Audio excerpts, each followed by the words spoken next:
오늘 말씀 요한복음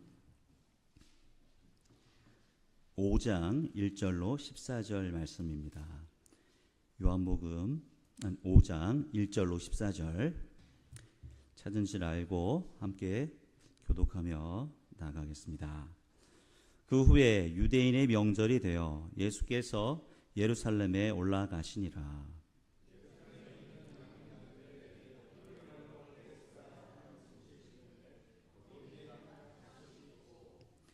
그 안에 많은 병자, 맹인, 다리 저는 사람, 혈기 마른 사람들이 누워 무리의 움직임을 기다리니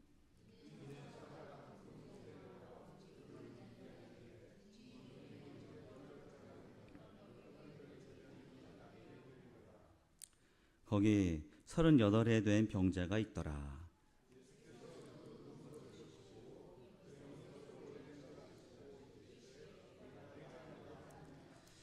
병자가 대답하여 주여 물이 움직일 때에 나를 못에 넣어준 사람이 없어 내가 가는 동안에 다른 사람이 먼저 내려가나이다.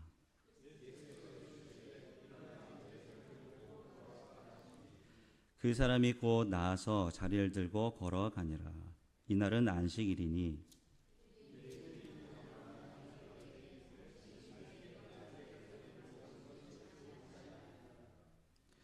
대답하되 나를 낫게 한 그가 자리를 들고 걸어가라 하더라 하니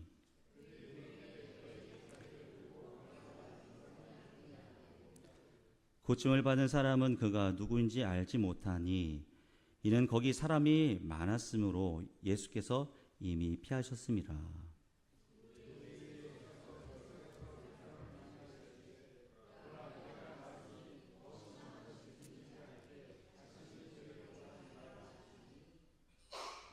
아멘. 할렐루야. 네, 수협에 나오신 성도 여러분 축복하고 환영합니다. 제가 이 원고를 보면은 이제 밑에를 보기 때문에 한번 누가 나오셨는지 한번 보고 시작하겠습니다. 병든 사람이 육신의 병에서 낫기를 하나님께 기대하는 것은 지금이나 예수님이 활동하시던 그 시대에도 동일합니다. 돈이 많아 부한 사람도 돈이 없는 가난한 사람도 육신의 고통과 질병 앞에서 같은 마음일 것입니다. 자신이 가지고 있는 질병이나 가족의 구성원의 아픔으로 그 병이 떠나가기를 우리들은 간절히 바라고 있죠? 그렇죠?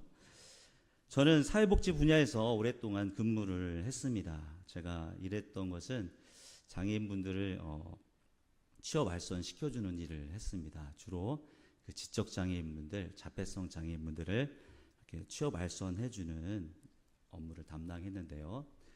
그때 이제 부모님들랑 이제 상담을 하게 됩니다.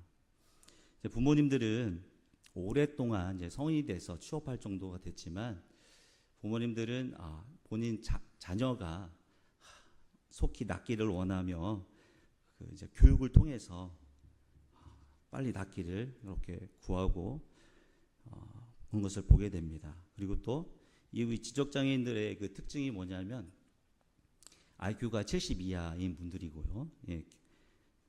그리고 또 이분들은 사회성이 좀 떨어집니다. 그래서 좀 이해력이 부족하고 그래서 쉽게 말하면 뇌의 질병이다라고 의학적으로 말하면 그렇게 얘기할 수 있겠습니다. 이 부모님들은 우리 그 아이가 이 장애에서 치료되기를 바라고 기대하는 모습을 보게 됩니다. 장애인을 자녀로 키우는 부모님들의 그 아픔과 고통은 이루 말할 수가 없는 것입니다. 저는 또 제 얘기를 좀 하다 보면 학창 시절 때 이런 일이 있었습니다. 어느 추운 겨울날이었습니다. 그날은 유독 춥고해서 기억에 남는데 이제 저녁이 됐는데 이제 배가 아프기 시작한 겁니다. 그래서 화장실을 들락날락 여러 번 하게 됐고 알고 봤더니 이게 아마 장염이었던 것 같습니다.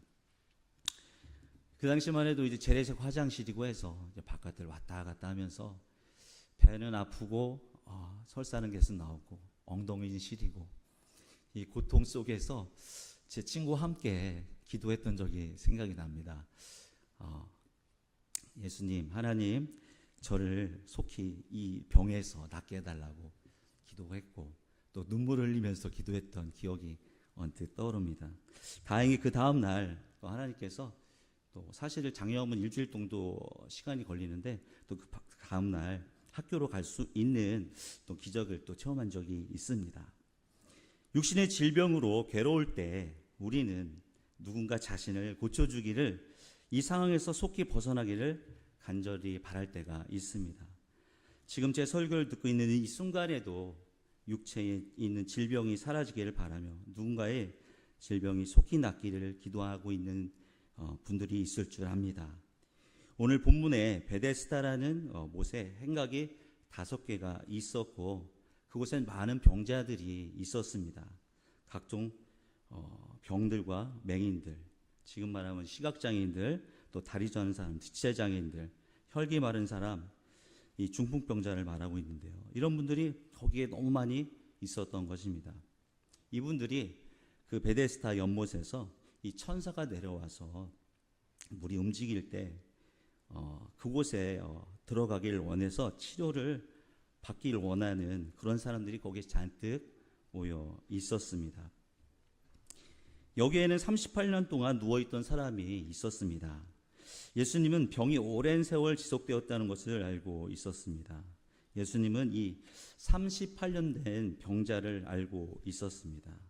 여기서 알았다는 것은 단순히 오랫동안 병중에 있었구나라는 것을 알아본 것 이상으로 이 사람에 대해서, 살아온 인생에 대해서 잘 알고 있었다고 말씀해 주고 있는 것입니다.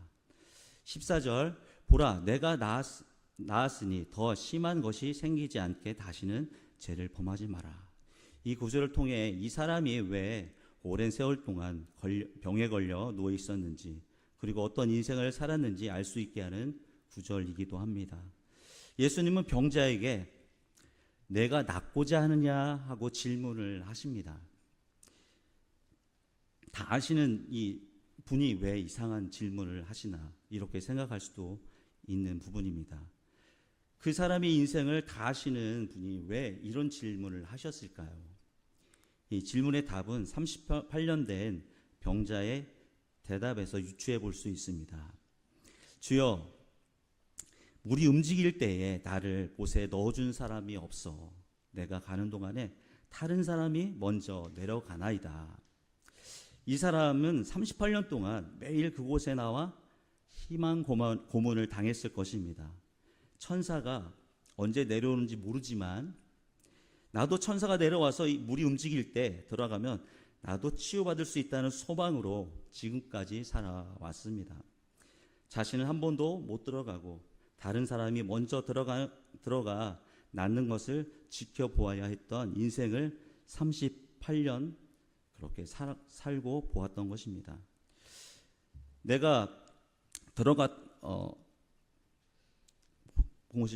들어갔어야 하는데 하면서 지나온 인생을 38년이 이렇게 인생이 후딱 지나간 것을 보게 됩니다.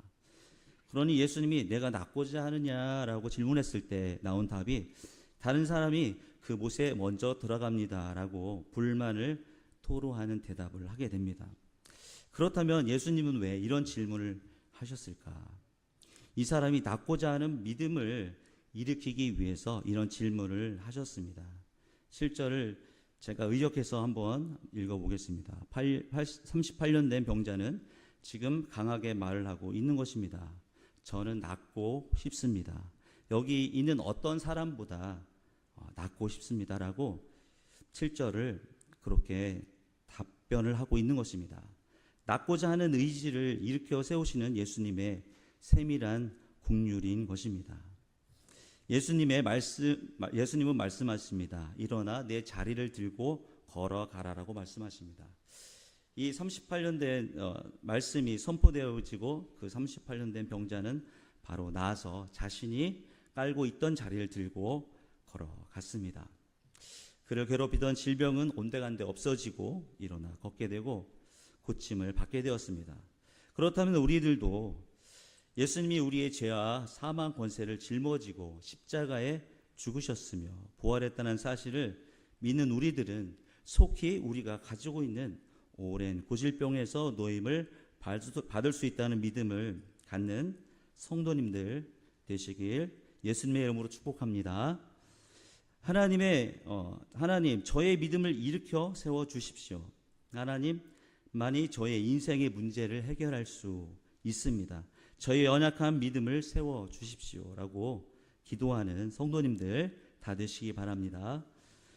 스토리상으로 보면 병이 나았으니 기뻐하고 즐거워하는 장면이 나와야 하는데 바로 다른 이야기가 진행이 됩니다. 유대 당국자들이 병자였던 사람들에게 말을 합니다. 지금 안식일인데 내가 지금 자리를 들고 일어나는 것이 옳지 못하다고 하고 있는 것입니다. 너 왜 안식일인데 안식일을 지금 어기고 있냐라고 질책을 받고 있습니다. 그러자 이렇게 대답합니다. 나를 낫게 한 그가 걸어가다 하더이다라고 답변을 하게 됩니다. 유대인의 질책 앞에 자신이 병 고쳤다는 기쁨도 잠시 안식일을 어긴 것에 대한 변명을 늘어놓는 모습을 보게 됩니다. 누가 병을 낫게 했는지 모른다고 답변을 합니다. 그 당시에 팽배했던 잘못된 율법주의를 시사하고 있는 것입니다. 이후에 예수님은 병이 나은 사람을 만나 권고를 하십니다. 보시오, 다른 심한 병이 걸리지 않도록 다시는 죄를 범하지 말라고 권면을 하게 됩니다. 38년 동안 병으로 누워있던 이 병자에게 더 심한 병이 무엇이 있을까요? 예수님께서는 친히 병에서 치유함을 얻은 사람을 찾아가셔서 이제는 육적인 질병에서 치유에 만족하지 말고 이제 영원한 영적인 고통에서 구원을 받는 것을 말씀해 주려고 이 육신의 질병과 고통에서 치유받은 사람을 찾아가셨던 것입니다. 38년 동안 알았던 병자는 당시 38년 병자로 살았던 그 사람은 당시 1세기의 그 로마 제국의 남자 평균 수명보다 길게 살았다고 합니다. 그러니 이 평생 질병으로 누워 있었던 것입니다. 이 사람에게 이제는 죄를 회개할 것을 말씀해 주고 있는 것입니다. 회개를 통해 영원한 죽음, 지옥으로 가지 않도록 하기 위해 이 말씀을 다시 찾아 죄를 짓지 말 것을 말씀해 주고 있는 것입니다. 그 당시 질병은 죄의 결과로 보는 것이 당신의 신학이었습니다. 하지만 9장에서는 눈먼 사람은 하나님의 일을 나타내고자 눈먼 사람으로 태어났다고 말씀해 주기도 합니다. 이 38년 된 병에서 노임받은 사람에게는 당신은 죄로 인해 38년 동안 누워 있었으니 회개하라고 말씀하고 있는 것입니다. 더 이상 죄를 짓지 말 것과 짧은 인생의 삶에서 고통이 아닌 영원한 지옥에 들어가지 말 것을 경고하고 있는 것입니다. 평생을 지옥같이 살아온 사람이 영원한 지옥에 들어가지 않기를 바라는 권고를 하신 것입니다. 그렇습니다. 우리는 자신이 지은 죄에 대해 하나님 앞에 겸손의 회개를 해야 할 것입니다. 하나님 앞에 변하지 않는 악한 습관들을 회개하시기 바랍니다. 알면서도 상습적으로 짓고 있는 죄를 회개하시기 바랍니다. 그것은 우리의 결심으로 해결되어지는 문제일 수도 있지만 더 근본적으로 성령님께서 우리들의 죄악의 사슬을 끊게 하여 주십니다. 성령님 도와주십시오. 간절한 마음으로 성령님께 요청을 해야 하는 것입니다. 성령 하나님이 친히 여러분들의 의지가 되어주시어 악한 습관이 끊어지게 될 줄 믿습니다.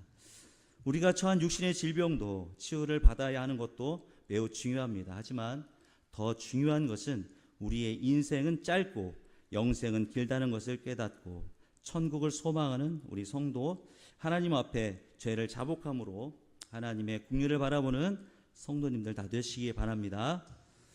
말씀을 정리합니다. 사랑하는 성도들아, 내가 낫고자 하느냐? 예수님은 오늘도 질문하고 있습니다. 우리의 모든 것을 아시는 주님께서 지금 당장 치유해 주시고자 우리의 연약함을 믿음으로 일으켜주고 계십니다. 예, 주님, 저희 믿음 없음을 용서하여 주시옵소서. 예, 주님, 저의 죄악을 용서하여 주시옵소서. 그렇게 성령님을 의지하시기 바랍니다. 그리고 그렇게 결단하며 나아가는 성도님들 다 되시기 바랍니다. 지금도 우리와 함께 계셔서 우리를 돌보시고 이끄시는 하나님 아버지, 우리가 예수님을 만날 그날까지 주님의 영광을 위해 살아가게 하시고 주님의 모습을 닮아가기를 원합니다. 하지만 저희들은 연약하고 약하여 매일 짓는 죄와 어둠에 있습니다. 우리 연약함을 용서하여 주시옵소서. 죄와 피 흘리기까지 싸우지 못함을 용서하여 주시옵소서. 아버지 하나님, 주님이 주시는 말씀을 믿음으로 취하게 하시고 말씀의 능력을 경험하게 하시고 예수 이름 권세로 각자의 인생에서 병든 자가 낫는 역사, 마귀가 떠가는 역사를 경험하게 하시고 주님의 한없는 사랑이 얼마나 큰지를 경험하며 살아가는 성도들로 인도하여 주시옵소서. 하나님, 우리를 절대 포기하지 않는다는 것을 깨달아 주님을 매일 의지하며 주님의 영광 아래 살아가게 하여 주시옵소서.